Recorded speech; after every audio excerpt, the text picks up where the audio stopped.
Di awal film, memperlihatkan seseorang bernama Nargis yang masih terbayang-bayang dengan masa lalunya yang mengerikan, yaitu sebagai korban perdagangan manusia. Psikologis Nargis terus tertekan dengan pengalaman buruknya waktu berada di Noman. Setelah itu terlihat Samir suami Nargis, yang mencoba menghibur Nargis dengan memberikan hadiah ulang tahun pernikahannya. Namun sayangnya sampai saat ini Nargis belum bisa tersenyum.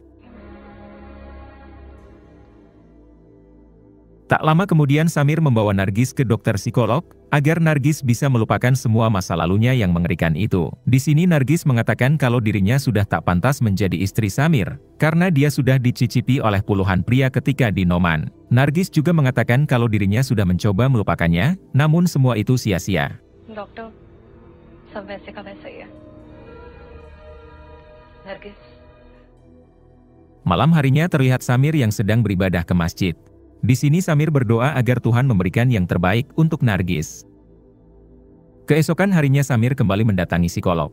Samir mengatakan kalau dirinya menginginkan Nargis hamil. Dengan kehamilan Nargis, Samir berharap Nargis akan melupakan semuanya dan fokus kepada jabang bayi mereka. Namun psikolog itu melarang Samir, karena orang yang sedang depresi sangat tidak disarankan untuk hamil. Suatu hari Samir melayat ke salah satu rumah temannya yang sedang berduka. Ternyata saat ini kakak temannya itu telah meninggal bersama keluarganya akibat kecelakaan. Di sini Samir melihat seorang anak kecil bernama Andini yang sedang bersedih. Terlihat Samir yang begitu kasihan melihat Andini, karena kedua orang tua Andini baru saja meninggal yaitu kakak temannya. Ketika akan pulang si teman bercerita kepada Samir kalau dirinya tidak sanggup mengasuh Andini karena dia harus bekerja keluar kota. Samir yang kebetulan sangat ingin mempunyai anak, akhirnya ia mengatakan kalau Samir dan Nargis bersedia mengasuh Andini sampai si teman menyelesaikan pekerjaannya.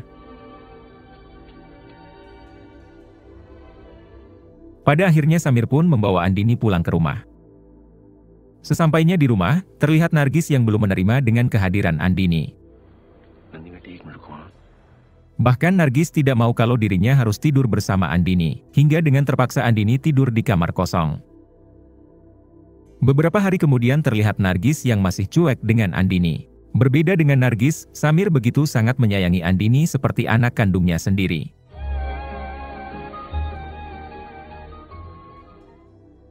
Nargis yang belum bisa menerima kehadiran Andini, ia pun kembali mendatangi psikolog untuk menceritakan semuanya. Di sini Nargis bercerita alasannya tidak menerima kehadiran Andini yaitu, karena Nargis juga belum bisa menjaga dirinya sendiri, dan sekarang harus menjaga anak orang. Psikolog itu pun menjawab kalau Nargis harus bisa bangkit dan jangan selamanya terpuruk dalam bayangan masa lalu. Andini sama hancurnya dengan Nargis karena telah ditinggal kedua orang tuanya. Mungkin itu cara Tuhan menyatukan dua orang yang sedang mengalami kehancuran, ucap psikolog. Keesokan harinya, Nargis mulai mencoba bersikap ramah kepada Andini serta mengizinkannya bermain. Namun ketika Nargis sedang sendiri, tiba-tiba terdengar suara Andini yang memanggil namanya. Ternyata saat itu Andini diserang oleh anjing tetangganya, hingga membuat kaki dan tangan Andini terluka. Dengan cepat Nargis langsung membawa Andini ke rumah sakit agar segera mendapat pengobatan. Setelah pulang di rumah sakit terlihat Nargis yang mulai menyayangi Andini, bahkan sekarang mereka juga tidur bersama. Hari-hari berikutnya kini Nargis sudah benar-benar menyayangi Andini. Samir yang melihat hal tersebut ia pun menjadi sangat bahagia.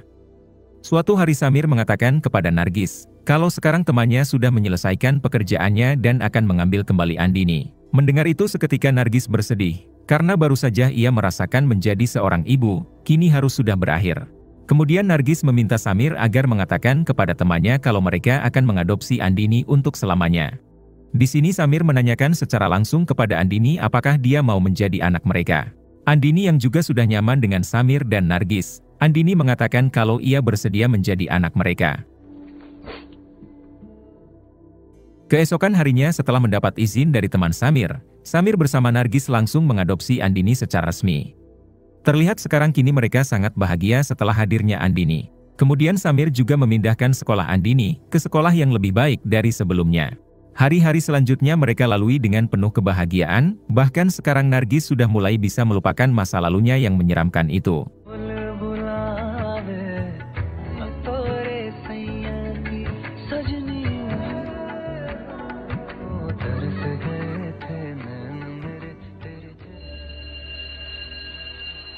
Suatu hari ketika Andini pulang sekolah, terlihat Andini dan gadis SMA bernama Shema sedang membeli es krim. Diberitahu kalau Shema ini adalah tetangga Andini yang suka pulang bareng dengan Andini. Tak lama datanglah sekelompok remaja SMA yang langsung menodongkan pistol sambil membawa paksa Shema dan Andini. Kelompok remaja ini diketuai oleh seseorang bernama Bacu, ini orangnya. Di sini tidak ada yang berani menghentikan Bacu karena dia membawa senjata. Hingga pada akhirnya Bacu dan kelompoknya berhasil membawa Shema dan Andini masuk ke dalam mobil, lalu mereka pun pergi. Di dalam mobil, ternyata Bacu menculik Shema karena dia kesal akibat cintanya yang tak pernah diterima oleh Shema. Teman Bacu juga terpaksa membawa Andini karena tadi dia terus berteriak. Di sini Shema mencoba memohon kepada Bacu agar dirinya dan Andini segera dilepaskan. Namun Bacu tidak sedikit pun menggubris permintaan Shema.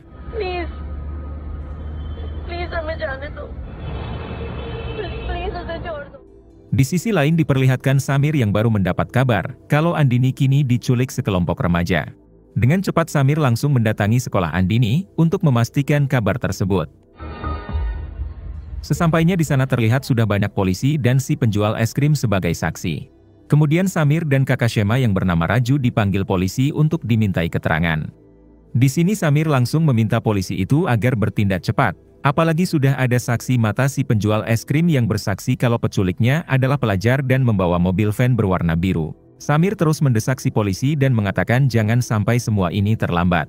Namun polisi yang tak terima karena Samir ngegas, dia malah marah lalu mengusir Samir. Samir yang tak mau kejadian buruk kembali menimpa keluarganya, ia pun meminta si penjual es krim agar mengantarnya ke suatu toko yang mempunyai CCTV ke arah jalan raya. Setelah rekaman CCTV-nya diputar, terlihat mobil itu pergi menuju luar kota dan Samir langsung memotret plat nomor mobil tersebut. Adegan berpindah ke si polisi yang saat ini sedang bersama atasannya. Ternyata si polisi dan atasannya sudah mengetahui kalau Bacu lah pelaku penculikan itu. Si polisi dan atasannya bukan langsung menangkap Bacu, tetapi malah mendatangi seorang wanita bernama Sheila. Ternyata Sheila ini adalah orang yang sangat berpengaruh dan Sheila berasal dari kasta Brahmana. Sehingga para mafia ataupun polisi semuanya tunduk kepada Sheila dan Sheila merupakan neneknya Bacu. Setelah mendapat kabar dari polisi kalau Bacu telah melakukan penculikan, Sheila langsung menghubungi supir pribadi Bacu untuk menanyakan hal tersebut. Si supir menjawab kalau kabar itu memanglah benar, karena Bacu baru saja melakukan penculikan kepada 2 orang gadis. Bahkan sekarang Bacu dan kelompoknya sudah memperkaos Shema dan Andini berkali-kali. Mendengar hal tersebut, Sheila malah memanggil anak buahnya yang merupakan ketua gangster. Di sini Sheila memerintahkan si ketua gangster itu agar menutup kasus Bacu dengan cara menghabisi kedua gadis itu, lalu menyembunyikan Bacu ke negara lain.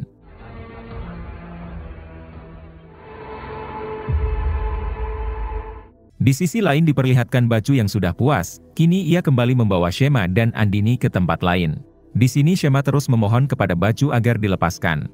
Sementara Andini tak sadarkan diri karena di misnya terus mengeluarkan darah.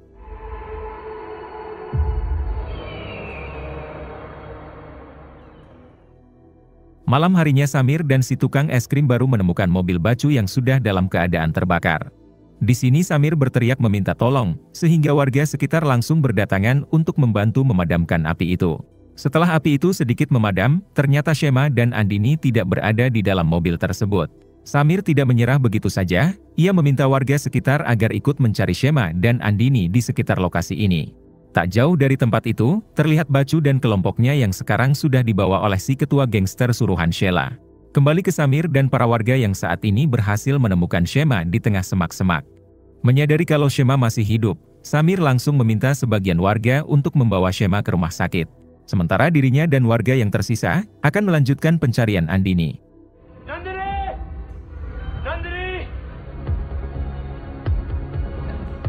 Setelah cukup lama mencari, akhirnya Samir berhasil menemukan Andini dengan kondisi penuh luka.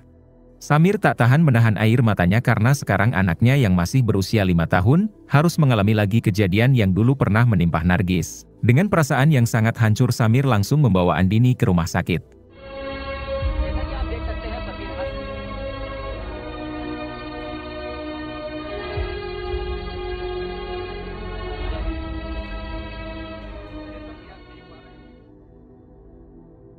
Sesampainya di rumah sakit terlihat Nargis yang sudah berada di sana.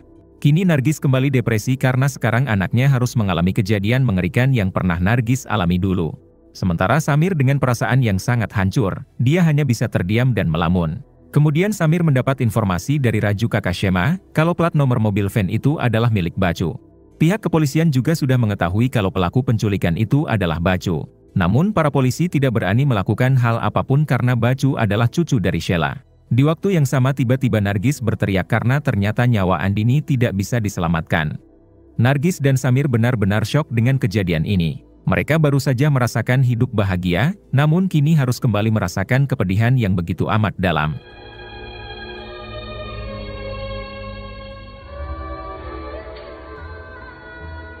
गया हूं, लेकिन हारा नहीं। सोचिए, ये लड़की, ये बच्ची, ये औरत जैसे राम रावण से लड़े थे, जैसे देशभक्त अंग्रेजों से लड़े थे।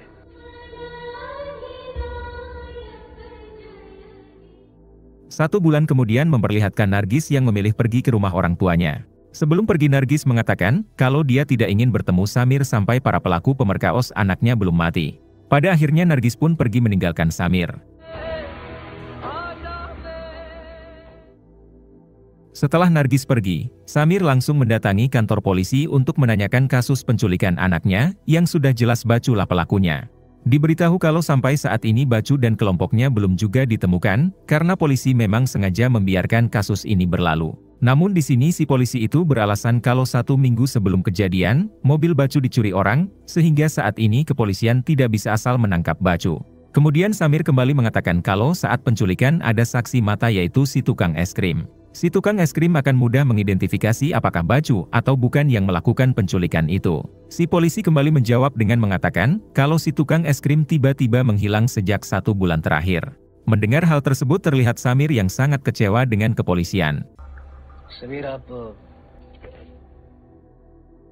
Malam harinya Samir yang sudah sangat muak dengan si polisi tadi, ia pun nekat mendatangi rumah si polisi lalu menyerangnya. Si polisi yang ketakutan, akhirnya dia mengatakan kalau si tukang es krim telah dihabisi oleh anak buahnya atas perintah Sheila neneknya Bacu. Si polisi juga memberi saran kepada Samir agar lebih baik dia melupakan saja kasus ini, lagi pula Andini hanyalah anak angkat Samir bukanlah anak kandung. Mendengar hal tersebut, emosi Samir semakin memuncak, hingga inilah yang dilakukan Samir. Ketika akan menghabisi si polisi, datanglah para polisi lain yang balik menyerang Samir, hingga membuat Samir tak berdaya.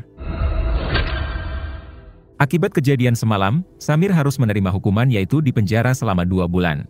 Ketika di dalam sel, teman satu sel Samir yang bernama Tala, mengatakan kalau saat ini semua napi menghormati Samir karena keberaniannya yang telah menyerang polisi di rumah pribadinya. Adegan berpindah ke Sheila yang sekarang sedang bersama si ketua gangster.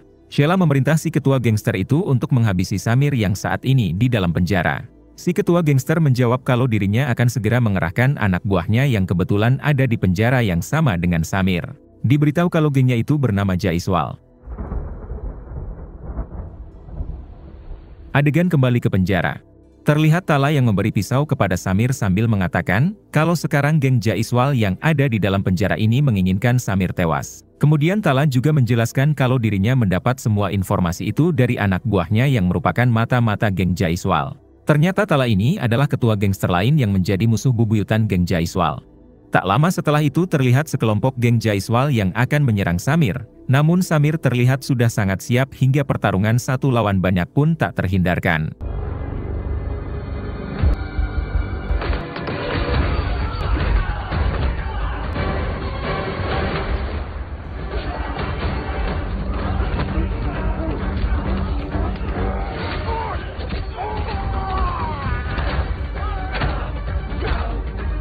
Di tengah pertarungan, Tala dan anak buahnya ikut membantu Samir menyerang geng Jaiswal.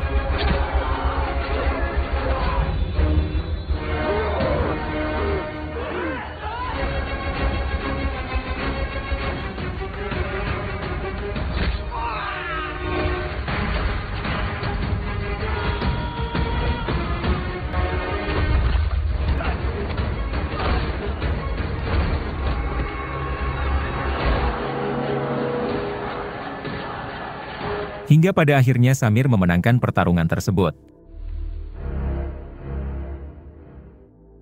Adegan berpindah ke rumah sakit. Di sini terlihat Shema yang baru saja sadar dari komanya. Kemudian datanglah petinggi polisi yang ingin meminta keterangan langsung dari Shema, sebab polisi setempat selalu berbelit-belit ketika diminta keterangan penculikan itu. Di sini Shema mengatakan kalau pelaku beranggotakan 4 orang yaitu Bacu, Sardul, Abhinav, dan si supir pribadi Bacu. Sementara di penjara memperlihatkan Samir yang kini hukumannya sudah berakhir. Artinya kini kasus penculikan dan pembunuhan anaknya itu sudah berjalan selama 3 bulan, namun Bacu dan kelompoknya belum juga ditangkap.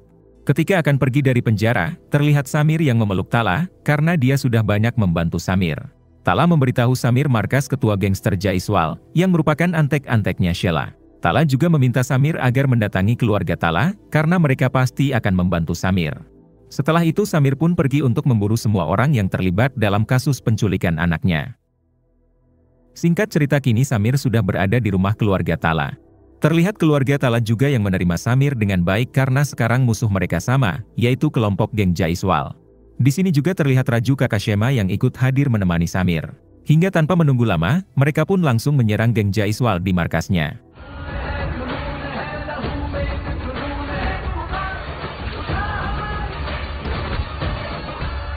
Hingga pada akhirnya Samir dan keluarga Tala berhasil menghabisi antek-antek geng Jaiswal hingga sekarang berhadapan langsung dengan sang ketua, yaitu orang yang telah menyembunyikan Bacu serta teman-temannya yang terlibat. Dengan penuh rasa dendam, akhirnya Samir mampu menghabisi sang ketua. Setelah itu Samir masuk dan berhasil menemukan salah satu teman Bacu yaitu Abhinav serta si supir pribadi Bacu. Samir dan keluarga Tala membawa mereka berdua ke tempat yang sepi untuk diinterogasi. Hingga ketika diinterogasi, si supir memohon kepada Samir agar tidak dihabisi, karena dia hanya disuruh oleh Bacu. Si supir juga bersedia untuk bersaksi di pengadilan nanti, asalkan dia tidak dihabisi karena si supir mempunyai 2 anak yang harus ia sekolahkan. Samir bertanya siapakah yang telah memperkaos Andini dan Shema. Si supir menjawab kalau yang memperkaos Shema adalah Bacu dan Sardul. Sedangkan yang memperkaos Andini sampai membuatnya tewas, adalah Abhinav orang yang saat ini ada di hadapan Samir. Mendengar hal tersebut Samir pun murka hingga inilah yang dilakukan Samir.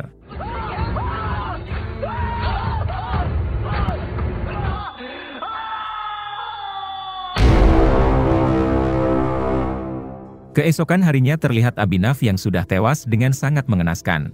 Sedangkan si supir dibiarkan kabur oleh Samir.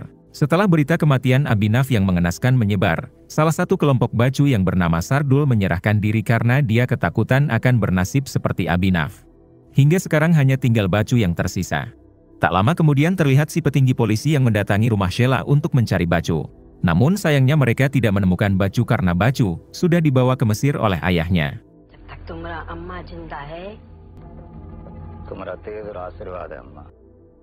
Malam harinya petinggi polisi itu mendatangi Samir lalu memberitahukannya kalau Bacu sekarang ada di Mesir. Bacu dan ayahnya ternyata dilindungi juga oleh salah satu gangster bernama Kalajengking yang ada di Mesir. Petinggi polisi itu tidak bisa mengejar Bacu sampai ke Mesir, karena India tidak mempunyai perjanjian ekstradisi. Di sini si petinggi mempersilahkan Samir jika Samir ingin mengejar Bacu ke Mesir, karena jika mengandalkan pihak kepolisian, maka akan butuh waktu berbulan-bulan untuk mengurus surat izinnya. Malam itu juga Samir langsung mempersiapkan diri untuk pergi ke Mesir. Kemudian terlihat Nargis yang tiba-tiba mendatangi Samir, lalu memohon kepadanya agar tidak pergi ke Mesir, karena Nargis tidak ingin kehilangan Samir. Namun Samir yang sudah terlanjur murka kepada Bacu, ia pun mengabaikan Nargis dan tetap akan berangkat ke Mesir.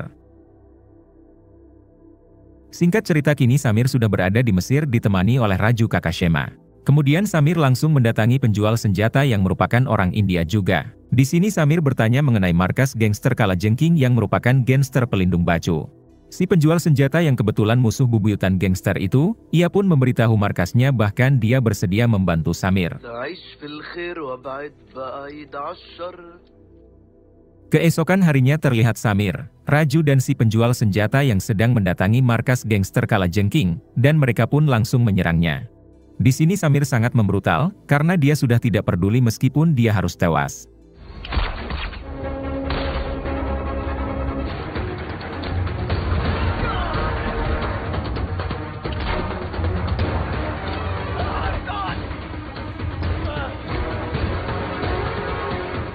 Terlihat Bacu dan ayahnya yang dibawa kabur oleh satu anak buahnya. Samir yang melihat hal tersebut, langsung mengejarnya hingga terjadi aksi kejar-kejaran.